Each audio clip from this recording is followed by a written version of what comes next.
E aí pessoal, tudo bem? Aqui é o Rony, professor de Física. Neste vídeo, vamos abordar as leis de Newton. Antes dele, acreditava-se que uma força era necessária para manter um objeto em movimento com velocidade constante. Desta forma, para sustentar um disco em movimento sobre uma superfície horizontal com velocidade constante, era necessário a aplicação de uma força. Caso contrário, ele naturalmente pararia. E essa ideia é até razoável, pois se de fato a força deixar de ser aplicada, o disco adquire naturalmente o estado de repouso.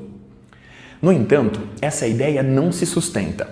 Para verificarmos este fato, considere o experimento ilustrado no quadro. Antes de analisá-lo, eu preciso que você tenha, nesse momento de nosso estudo, o conhecimento de algumas forças da mecânica, e que essas forças, de contato ou de ação à distância, surgem devido à interação entre os corpos envolvidos no movimento. Em aulas futuras, nós vamos estudá-las detalhadamente. Observe o quadro.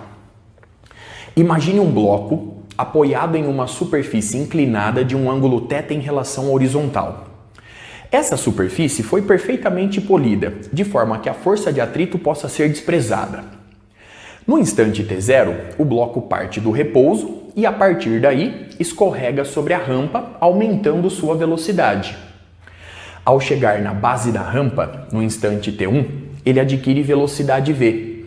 E, a partir daí, inicia um movimento retilíneo sobre uma superfície horizontal, também perfeitamente polida, de forma que a força de atrito possa ser desprezada.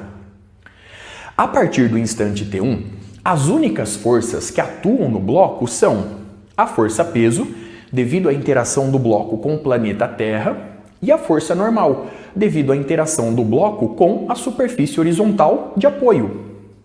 Observe que essas forças sequer estão na direção do movimento do bloco, e nesta situação elas possuem a mesma intensidade. A partir dessa análise experimental, conclui-se que a velocidade do bloco permanece constante ao longo de todo o movimento sobre a superfície horizontal.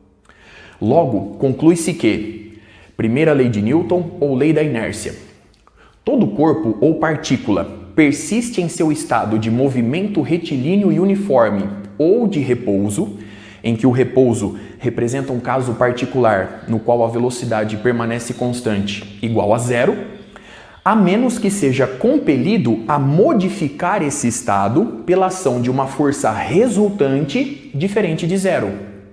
Em resumo, nós temos o seguinte: se a força resultante no corpo ou partícula é igual a zero, a velocidade do corpo vai permanecer constante.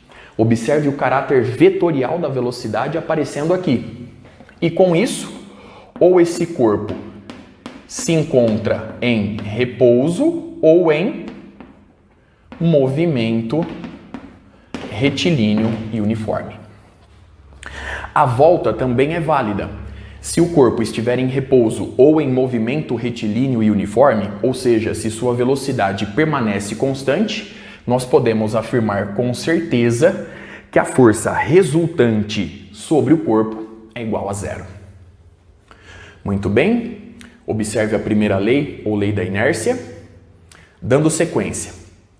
A questão que surge agora é a seguinte: a velocidade do corpo é medida em relação a um referencial, e a primeira lei de Newton não é válida em qualquer referencial. Sendo assim, cabe a pergunta: em que referenciais essa lei permanece válida? Ela é válida em um referencial chamado de referencial inercial. Em um referencial deste tipo, todo o corpo persiste em seu estado de repouso ou de movimento retilíneo e uniforme se nenhuma força externa estiver agindo sobre o corpo, ou ainda, se a força resultante sobre ele for igual a zero. Observe que essa é justamente a definição do que é um referencial inercial. A Terra é, com muito boa aproximação, um excelente referencial inercial para o estudo dos movimentos que ocorrem na escala do laboratório, pois o movimento de translação e rotação da Terra afeta muito pouco esses movimentos. Logo, se existe um referencial no qual as leis de Newton permanecem válidas, nós podemos conceber a partir daí a existência de infinitos referenciais. pois qualquer referencial que esteja em movimento retilíneo e uniforme em relação ao primeiro referencial escolhido, com muito boa aproximação, constitui um referencial inercial. Eu reforço, um referencial no qual as leis de Newton permanecem válidas. Com isso, eu encerro esse primeiro vídeo. No próximo, nós vamos tratar da segunda lei de Newton, resgatando os conceitos retratados aqui no estudo da primeira lei. Até a próxima!